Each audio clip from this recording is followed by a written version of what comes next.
তো বন্ধুরা সুন্দর করে কয়েলটা বসিয়ে নিতে হবে। দেখুন কয়েলটা একদম টাইট হালকা টাইট থাকবে, একদম ফুল বেশি টাইট হলে হবে না, আবার বেশি লুজ হলে হবে না। দেখুন কয়েলটা আমার রিল্যাক্সে খেলছে, এরকম ধরনের লাগবে, তা না হলে কিন্তু আপনার কয়েলটা সঠিকভাবে খেলবে না, প্লাস সাউন্ড ক্লিয়ার আসবে না।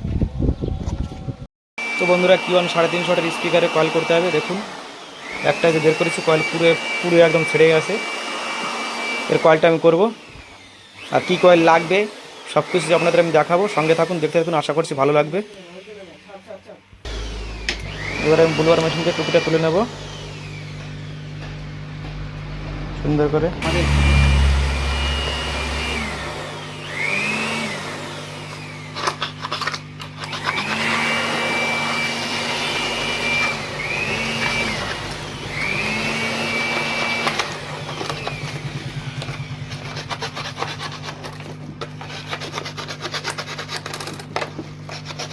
এটা দেখাবে এটা।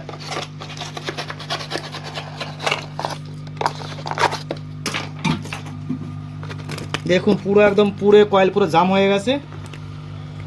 Q1 3.5 watt. এর এখন কয়েলটা তুলতে হবে। কয়েলটা তোলার জন্য প্রথমে আমি হিট মারতে হবে, কয়েলটা আঠাটা ছাড়াতে হবে।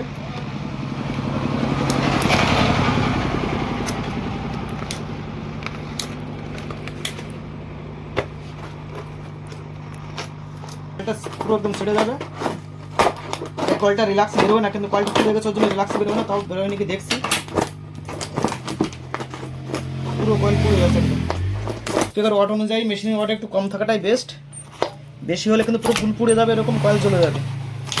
সে প্রোগ্রামের জন্য বাজান ঠিক আছে, কিন্তু ক্যাসেট বাজানোর জন্য কিন্তু এরকম সমস্যাটা বেশি হয়, কারণ বেশিরভাগ সময় ক্যাসেটে ডিজে গান বাজে, তার জন্য স্পিকারে কোনো রেস্ট পায় না।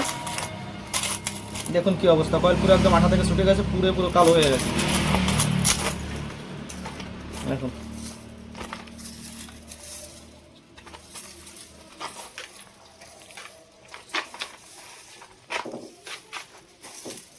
দেখুন কি অবস্থা। আর কয়েলটা তোলার পর ভিতরটা দেখতে হবে সুন্দর করে, হাওয়া মারতে পরিষ্কার করার পরে আপনার দেখতে ভিতরে কোনো কয়েল কোনো একটা তার ফার আছে কিনা। যদি কয়েল ছোটো তার শার্ট তার থেকে তাহলে কিন্তু বডি হয়ে যাবে, মেশিন শর্ট হয়ে যাবে। এর জন্য ওই জন্য স্পিকারের কয়েলটা করার আগে ভালো করে দেখতে হবে ভিতরে কোনো আর এক্সট্রা কোনো তার জড়িয়ে আছে কি নেই। এরা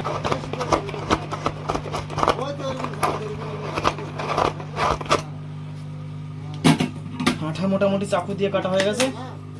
এবার আমার ব্লেন্ডার মেশিনে ঘষে নিতে হবে সুন্দর করে, টুপির সাইডটা ঘষে নেবো।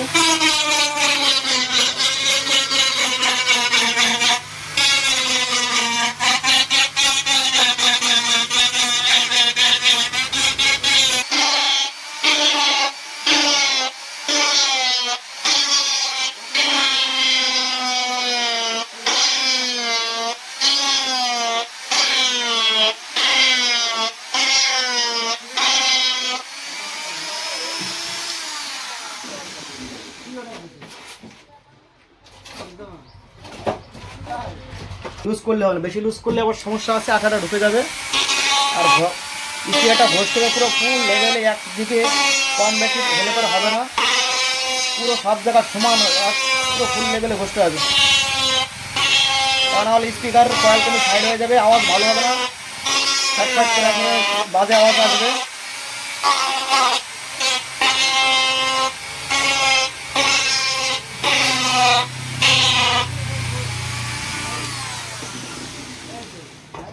ঘষা মোটামুটি আমার কমপ্লিট। এইবার হাওয়া দিয়ে পরিষ্কার করে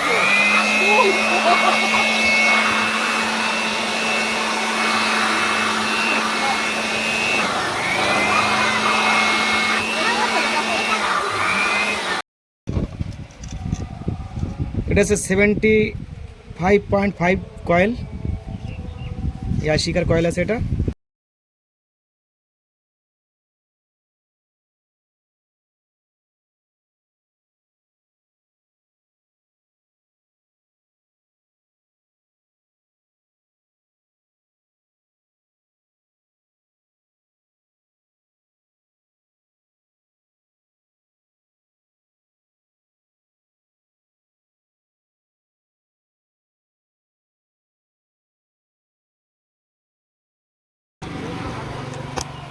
লিডটা একটু হালকা লুজ রাখতে হবে, যাতে ভাইব্রেশন হবে যখন স্পিকার কাঁপবে, তার প্রেশারটা যাতে লিডে নিতে পারে তার জন্য হালকা লুজ রাখলে পারে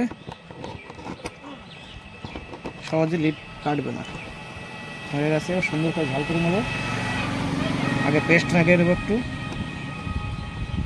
পেস্টটা লাগালে কি হবে যে ঝালটা ভালো করে লেগে যাবে। নতুন তাতাল তো একটু ধরতে সমস্যা হবে, রাং ধরতে তাও ভালো ধরছে, সুন্দর কাজ হচ্ছে, পুরো একদম ফ্রেশ।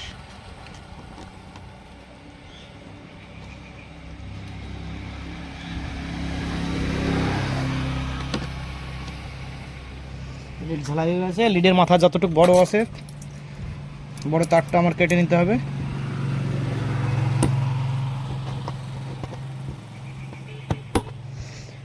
এটা আমার কমপ্লিট।